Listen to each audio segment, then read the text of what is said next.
aspartame is an artificial sweetener, an additive, and it's a chemical. It's not a natural product, it's a chemical. The molecule is made up of 3 components. 2 are amino acids, the so-called building blocks of protein.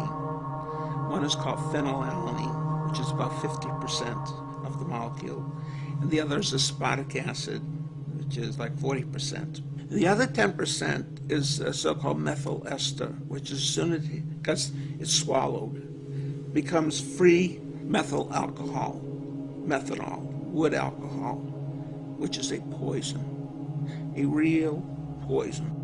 Had I seen the chemical formula on this product, I would never have touched it. You know, the poisonous effect of methyl alcohol and its methyl esters are well known.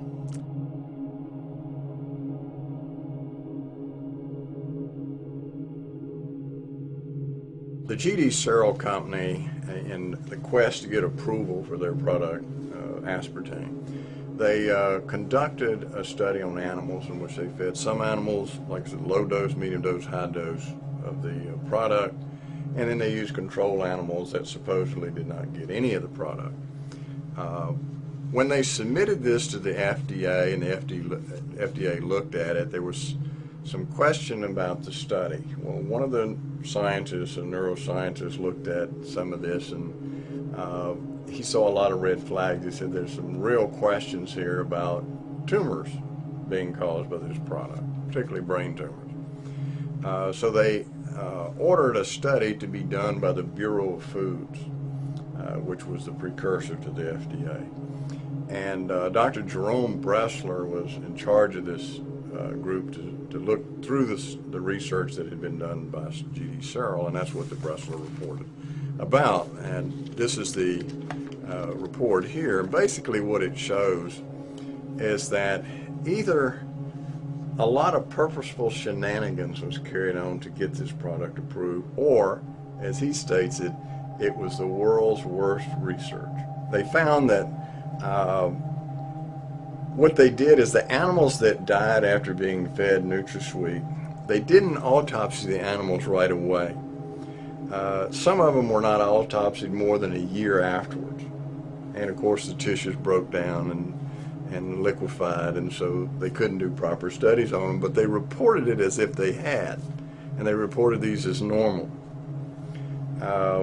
They found that they were taking tumors and cutting them out and throwing them away and saying the animal was normal.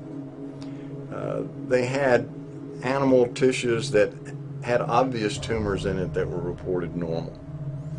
They had, in one of the cases here that's reported, a lymph node that was enlarged. And this G.D. Searle pathologist reported it as a normal lymph node. When the scientists from the Bureau of Foods looked at it, they said it was an obvious lymphosarcoma, a highly malignant tumor. When we did our double-blind study here at this hospital, we had really a tragic situation which occurred, which I attributed directly to the aspartame. We needed volunteers. We looked at both patients, that is people who had a history of mood disorder, and we needed some controls, that is people without a history of mood disorder. One of the people that I used in the study was the administrator for our psychiatric unit. It was a PhD psychologist.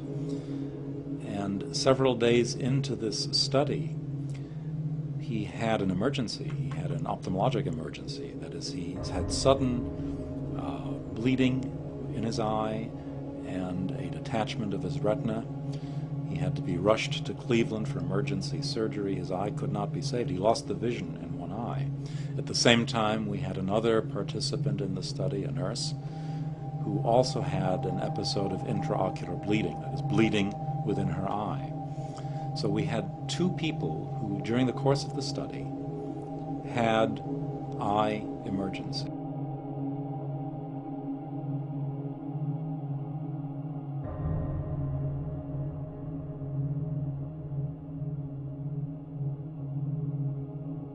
Well, an excitotoxin, basically what it does, it's a normal transmitter in the brain. These are chemicals that allow brain cells to communicate. But if it's in even a minute over-concentration in the brain, it causes the brain cells to become extremely excited. And they become so excited, they'll very quickly burn themselves out and die. So we see people have difficulty thinking. They feel like they're walking around in a cloud or a fog.